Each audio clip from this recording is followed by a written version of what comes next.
할렐루야. 2021년 11월 22일 월요일 새벽 기도회를 시작하겠습니다. 하나님 감사합니다. 오늘 하루도 새로운 날, 은혜의 날 주시니 감사하고 오늘도 예수 그리스도의 십자가를 바라보고 믿음으로 승리하는 하루가 되게 하여 주옵소서. 모든 것 감사드렸고 이 모든 말씀을 우리를 구원하신 예수 그리스도 이름으로 간절히 기도 올리옵나이다. 아멘. 오늘 우리에게 주신 하나님의 말씀은 창세기 15장 7절에서 21절까지 말씀입니다. 하나님의 말씀입니다. 또 그에게 이르시되 나는 이 땅을 내게 주어 소유를 삼게 하려고 너를 갈대아인의 우르에서 이끌어낸 여호와니라. 그가 이르되 주 여호와여 내가 이 땅을 소유로 받을 것을 무엇으로 알리이까? 여호와께서 그에게 이르시되 나를 위하여 3년 된 암소와 3년 된 암염소와 3년 된 순양과 산비둘기와 집비둘기 새끼를 가져올지니라. 아브라함이 그 모든 것을 가져다가 그 중간을 쪼개고 그 쪼갠 것을 마주 대하여 놓고 그 새는 쪼개지 아니하였으며 솔개가 그 사체 위에 내릴 때에는 아브라함이 쫓았더라. 해질 때에 아브라함에게 깊은 잠이 임하고 큰 후감과 두려움이 그에게 임하였더니 여호와께서 아브라함에게 이르시되 너는 반드시 알라. 내 자손이 이방에서 객이 되어 그들을 섬기겠고 그들은 400년 동안 내 자손을 괴롭히리니 그들이 섬기는 나라를 내가 징벌할지며 그 후에 내 자손이 큰 재물을 이끌고 나오리라. 너는 장수하다가 평안히 조상에게로 돌아가 장사될 것이요 내 자손은 4대 만에 이 땅으로 돌아오리니 이는 아모리 족속의 죄악이 아직 가득 차지 아니함이니라 하시더니 해가 져서 어두울 때에 연기나는 회로가 보이며 타는 횃불이 쪼갠 고기 사이로 지나더라. 그날에 여호와께서 아브람과 더불어 언약을 세워 이르시되 내가 이 땅을 애굽 강에서부터 그 큰 강 유브라데까지 내 자손에게 주노니 곧 겐 족속과 그니스 족속과 감몬 족속과 헷 족속과 브리스 족속과 르바 족속과 아무리 족속과 가나안 족속과 기르가스 족속과 여부스 족속의 땅이니라 하셨더라. 아멘. 하나님 감사합니다. 하나님께서 오늘도 귀한 말씀을 주셨습니다. 이 말씀 가운데 하나님의 크신 은혜가 함께 하시기를 간절히 바랍니다. 오늘 본문 7절에 보시면 하나님께서 아브라함에게 말씀을 하십니다. 나는 이 땅을 주어 소유를 삼게 하려고 너를 갈대아인의 우르에서 이끌어낸 여호와니라 라고 말씀하셨습니다. 여기에서 이 땅을 주어 소유를 삼게 하려고 라는 말씀은 기업을 상속하기 위해서라는 말씀입니다. 하나님께서 기업을 상속하게 하기 위해서 아브라함을 저 타락한 이방 땅에서 구별하여 부르셔서 오늘에 이르게 하셨다는 것입니다. 이것이 바로 하나님께서 아브라함에 베푸신 무조건적인 은혜인 것입니다. 그렇습니다. 이것은 무조건적인 하나님의 은혜입니다. 그리고 바로 이 무조건적인 하나님의 은혜야말로 죄와 허물로 이미 죽었던 우리가 죄 사함을 받고 왕같은 제사장의 신분을 얻게 된 근본적인 이유가 되는 것입니다. 사랑하는 성도 여러분, 우리는 하나님께 은혜를 받았습니다. 죄와 허물로 이미 죽었던 우리가 죄의 사함을 받았습니다. 왕같은 제사장의 신분을 얻게 된 것입니다. 이 믿음 가지고 오늘도 담대하게 감사함으로 살아가시는 저와 여러분들이 되시기를 간절히 바랍니다. 그리고 8절, 이 말씀을 들은 아브라함이 하나님께 그 증거를 보여달라고 청합니다. 주 여호와여 내가 이 땅을 내게 주어 소유를 받을 것을 무엇으로 알리이까? 이것은 아브라함이 하나님의 약속을 의심해서 하는 말이 아닙니다. 어거스틴이 말합니다. 하나님의 언약을 조금이라도 더 구체적으로 알기를 소원하는 이 믿음의 표현이라는 것입니다. 그래서 칼빈은 이 말이 의롭다함을 받은 아브라함의 훌륭한 믿음을 잘 반영하고 있다고 했습니다. 그래서 기드온이나 마리아처럼 아브라함은 자신의 믿음을 더욱 공고하게 하기 위해서 믿음의 증표를 구했던 것입니다. 그러자 하나님께서 다시 말씀하십니다. 나를 위하여.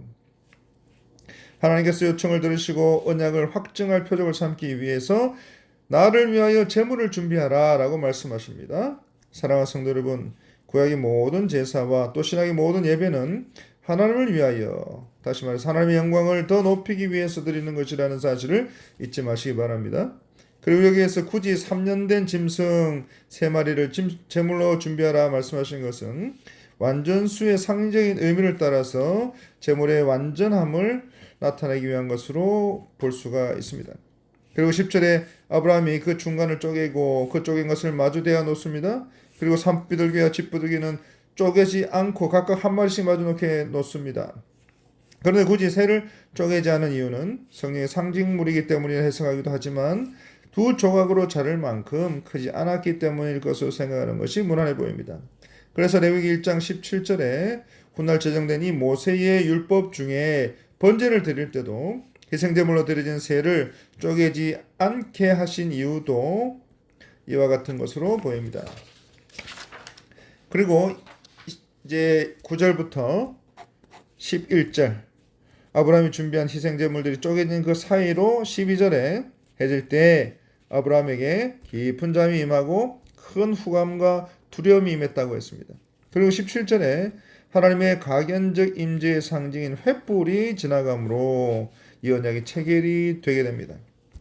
이처럼 희생제물의 그 중간을 쪼개서 마주보게 놓고 계약적 쌍방이 그 가운데로 함께 지나가는 것은 고대 일반적인 계약 방식이었습니다.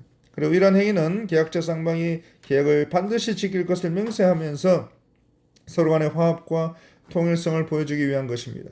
동시에 이 계약을 어기는 자는 쪼개진 재물과 같은 신세가 될 것이라는 상징적인 의미를 담고 있는 것입니다. 그래서 이 계약이 얼마나 중요한지, 또 이 계약을 어길 경우에는 어떤 결과를 초래하는지 계약자 쌍방이 확인하고 계약을 반드시 지키기로 다시 한번 서로에게 다짐하는 것입니다.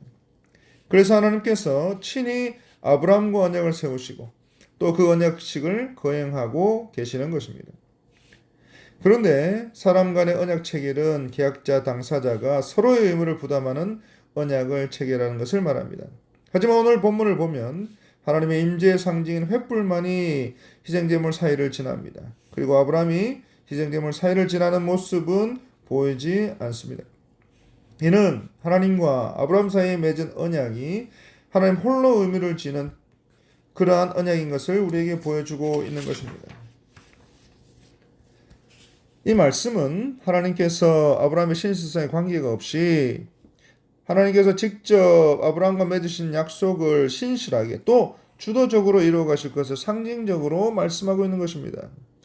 그리고 이러한 하나님의 언약에 대한 신실하심으로 말미암아 하나님의 구속사는 이제까지 진행되어 왔고 또 예수 그리스도의 구속사에게서 그 절정에 달하게 된 것입니다. 그리고 이러한 구속사는 예수 그리스도의 보혈로 세워진 새 언약, 그 새 언약을 이루심으로 말미암아 종결될 것을 말씀하고 있는 것입니다. 사랑하는 성도 여러분, 우리는 오늘 본문을 통해서 참으로 귀한 하나님의 은혜를 다시 한번 깨닫게 됩니다. 하나님께서는 하나님 나라의 기업을 상속하게 하시기 위해서 오늘 저와 여러분들을 세상 가운데 특별히 구별해 부르셔서 오늘에 이르게 하셨습니다.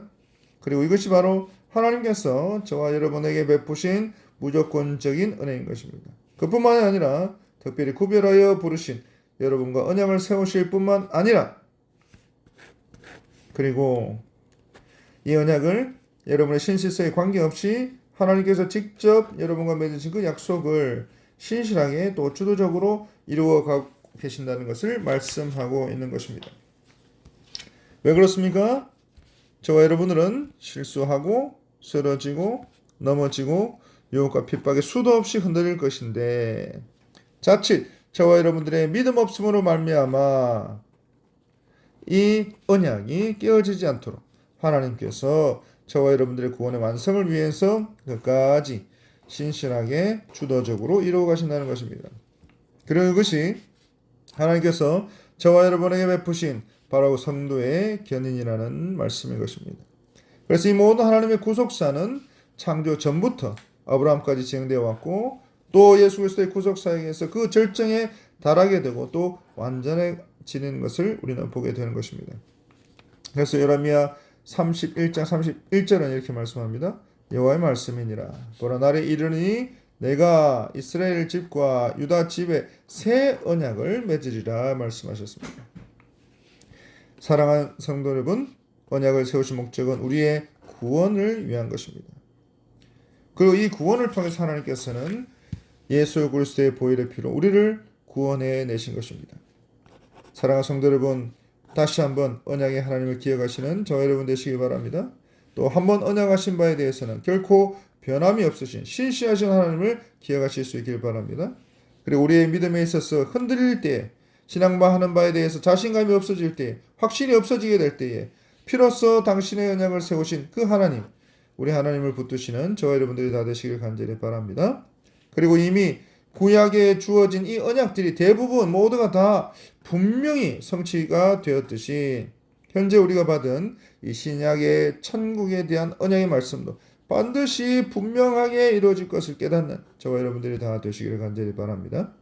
그럴 때 우리는 예수 그리스도께서 언약하신 바를 지금 당장 내 손에 붙잡지 않았다 할지라도, 그리고 그 언약이 마치 거울을 보는 것처럼 지금 희미하게 보인다, 그렇게 느껴진다 할지라도 이 언약의 축복을 이미 다 받은 줄로 믿고 담대하게 승리자로 살아가시는 저와 여러분들이 다 되시기를 우리 주님의 이름으로 간절히 축원합니다. 아멘.